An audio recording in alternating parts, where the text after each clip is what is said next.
Hello all. Sugar పేషెంట్స్కి షుగర్ని control చేసుకోవడం కోసం కొన్ని కూరగాయలు అయితే తీసుకుంటూ ఉండాలి. అసలు ఆ కూరగాయలు ఎలాంటివి తీసుకోవాలి, అసలు కూరగాయలు తీసుకోవడం వల్ల ఎలాంటి బెనిఫిట్స్ ఉంటాయి షుగర్ పేషెంట్స్కి అనేది ఈ వీడియోలో మనం తెలుసుకుందాం. Hi, this is doctor Srikari, homeopathy physician. ఇప్పటివరకు నా ఛానల్ని కనుక మీరు ఫాలో అవ్వకపోతే please to follow to our channel. ప్రతి గురువారం మన ఛానల్లో ఆరోగ్యం, ఆహారం, హోమియో వైద్యం, దీంతో పాటుగా ఏదైనా న్యూట్రిషనల్ బెనిఫిట్స్ కోసం ప్రతి గురువారం ఈ వీడియోలో మనం మాట్లాడుకుంటాం. సో మీరు డెఫినెట్గా ఈ ఛానల్ని ఫాలో చేయండి. దీనివల్ల చాలా రకాల హెల్త్ ఇన్ఫర్మేషన్ అయితే మీరు షేర్ చేయొచ్చు, ఇంకా సేవ్ కూడా చేసుకోవచ్చు.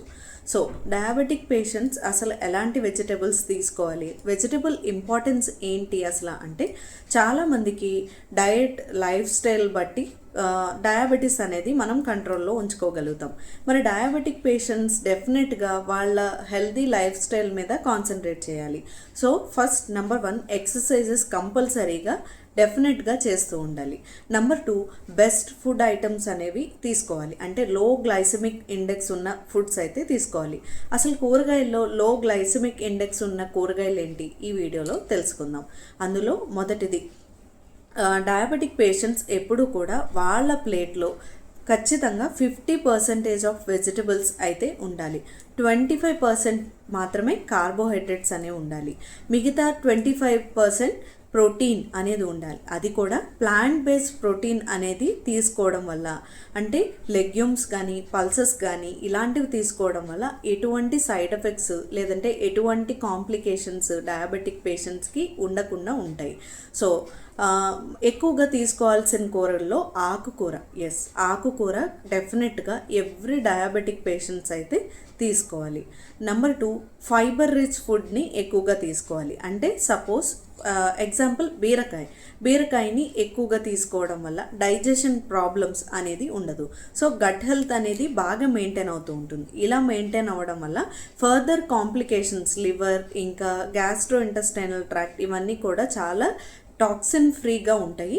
ఇంకా క్యాన్సర్ ఇలాంటి వాటి బారిన కూడా పడకుండా ఉండే ఛాన్సెస్ ఎక్కువగా ఉన్నాయి. సో ఎవ్రీ మీల్లో డయాబెటిక్ పేషెంట్స్ చేయాల్సింది ఏంటంటే వెజిటబుల్స్ని బాగా ఇంక్లూడ్ చేసుకోవాలి. ఫర్ ఎగ్జాంపుల్, మీరు కనుక బ్రేక్ఫాస్ట్ తీసుకున్నట్లయితే మరి ఎలాంటి వెజిటబుల్స్ ఇంక్లూడ్ చేయాలి అంటే, నెంబర్ 1, కుకుంబర్ని ఎక్కువగా యాడ్ చేసుకోవచ్చు. నెంబర్ 2, టొమాటోస్ని స్లైసెస్గా చేసుకుని సాలాడ్స్ లాగా తీసుకోవచ్చు. నెంబర్ 3, ఆనియన్స్ని కూడా సాలాడ్స్ లాగా చేసుకోవచ్చు. సో మార్నింగ్ బ్రేక్ఫాస్ట్తో పాటుగా ఈ సలాడ్స్ని తీసుకోవడం వల్ల చాలా రకాల హెల్త్ బెనిఫిట్స్ అయితే ఉంటాయి. సో నెంబర్ 2, ఎక్కువగా తీసుకునేది ఏంటంటే, చాలామంది సౌత్ ఇండియన్స్ ఎస్పెషల్గా పొటాటోస్ని ఎక్కువగా తీసుకుంటూ ఉంటారు. కానీ ఇది చాలా హై గ్లైసెమిక్ ఇండెక్స్ ఉన్న ఫుడ్ అని చెప్పచ్చు. దాదాపుగా పొటాటోస్ యొక్క గ్లైసెమిక్ ఇండెక్స్ అనేది 70% వరకు ఉంటుంది. సో ఈజీగా మనం ఆల్రెడీ కార్బోహైడ్రేట్స్ని తీసుకుంటున్నాము, దీంతో పాటు ఇవి తీసుకోవడం వల్ల గ్లైసెమిక్ ఇండెక్స్ అనేది అమాంతం పెంచేస్తుంది. షుగర్ లెవెల్స్ ఎప్పుడూ కూడా కంట్రోల్లో ఉండవు. సో డయాబెటిక్ పేషెంట్స్కి మాకు ఇది ఫేవరెట్ అండి, పొటాటోస్ తీసుకోకుండా మాకు అవ్వదు అంటే, మీ మీల్లో వీక్లీ వన్స్ మాత్రమే ఈ పొటాటోస్ని, అది కూడా 2 to 3 పీసెస్ వరకు మాత్రమే ఇంక్లూడ్ చేసుకోవాలి. కోర్స్ ఇవి కాంప్లెక్స్ కార్బోహైడ్రేట్స్ అయినా సరే ఈజీగా డైజెషన్ అయిపోయి గ్లూకోజ్ లెవెల్స్ని స్పైక్ చేసేస్తాయి. కాబట్టి big no to potato for diabetic patients. Number 2, దుంపకూరల్లో బీట్రూట్ని అసలు డయాబెటిక్ పేషెంట్స్ తీసుకోవచ్చా లేదా అనేది చాలామందికి డౌట్ అయితే ఉంటుంది. బీట్రూట్ని మనం మీడియం గ్లైసెమిక్ ఇండెక్స్ ఉన్న వెజిటబుల్గా పరిగణిస్తాము. సో మీడియం ఫామ్లో డెఫినెట్గా తీసుకోవచ్చు. ఇలా తీసుకోవడం వల్ల దీనిలో ఉన్న పోషకాలన్నీ కూడా అందుతాయి. ఎవరికైతే హై బీపీ ప్రాబ్లమ్స్ ఉంటాయో వాళ్ళకు కూడా బీపీ తగ్గించుకునేందుకు ఇది బెస్ట్ వెజిటబుల్ అని చెప్పొచ్చు. ఇంకా క్యాన్సర్ ఇలాంటి వ్యాధుల బారిన పడకుండా ఉండగలుగుతాం. సో బీట్రూట్ అనేది డయాబెటిక్ పేషెంట్స్ కన్స్యూమ్ చేయొచ్చు. నెంబర్ 3, క్యారెట్స్ ఎక్కువగా తీసుకోవడం వల్ల ఇందులో విటమిన్ ఏ ఇంకా బీటా కెరోటిన్ అనేది ఎక్కువగా ఉంటుంది. సో క్యారెట్ని మనం కన్జ్యూమ్ చేయడం వల్ల చాలా మంచి గుడ్ హెల్త్ బెనిఫిట్స్ ఉన్నాయి. ఫర్ ఎగ్జాంపుల్ ఐ హెల్త్కి చాలా మంచిది, ఇంకా కిడ్నీ హెల్త్కి కూడా చాలా బాగా పనిచేస్తుంది. సో డయాబెటిక్ పేషెంట్స్ క్యారెట్స్ డెఫినెట్గా తీసుకోవచ్చు, కానీ ఇది డీప్ ఫ్రై చేసేసి తీసుకోవడము ఇలా కాకుండా రా క్యారెట్స్ని తీసుకోవడం వల్ల ఈజీగా పోషకాలు అనేవి ఇంకా అందులోనే నిల్వ ఉంటాయి, మనకి కూడా చాలా బాగా అబ్జార్ప్షన్ అనేది ఉంటుంది. సో క్యారెట్స్ అనేది డెఫినెట్గా తీసుకోవచ్చు.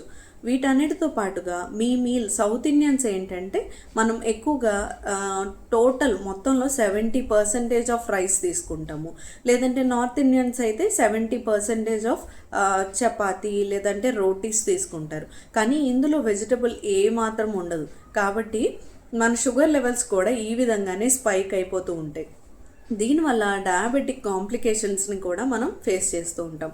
కాబట్టి మనం మీల్ ఎలా డిజైన్ చేసుకోవాలి, ఎవ్రీ డయాబెటిక్ పేషెంట్ మీల్ ఎలా డిజైన్ చేసుకోవాలి అంటే ఒక కప్ ఆఫ్ రైస్ లేదంటే ఒక చిన్న బౌల్ ఆఫ్ రైస్ తీసుకుని అందులో కొంచెం ఆకుకూర పప్పు, కంపల్సరీగా ఒక కప్పుతో ఆకుకూర పప్పు అయితే తీసుకోవాలి.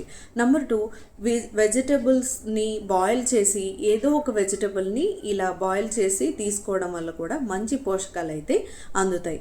నెంబర్ 3, ఏదైనా పులుసుని ఎక్కువగా తీసుకోవడం వల్ల లేదంటే పులుసు కూరలు కూడా ఎక్కువగా తీసుకోవడం వల్ల డయాబెటిక్ పేషెంట్స్కి మంచిది. ఈ రకంగా మీరు కనుక మీ డయట్ ఇంకా డయాబెటిక్ మీల్ ప్లేట్ని డిజైన్ చేసుకోవడం వల్ల ఈజీగా మీ షుగర్ లెవెల్స్ని అయితే కంట్రోల్ చేసుకోవచ్చు. సో ఈ వీడియో మీకు కనుక హెల్ప్ఫుల్ అని అనిపిస్తే please share this video to every diabetic patients.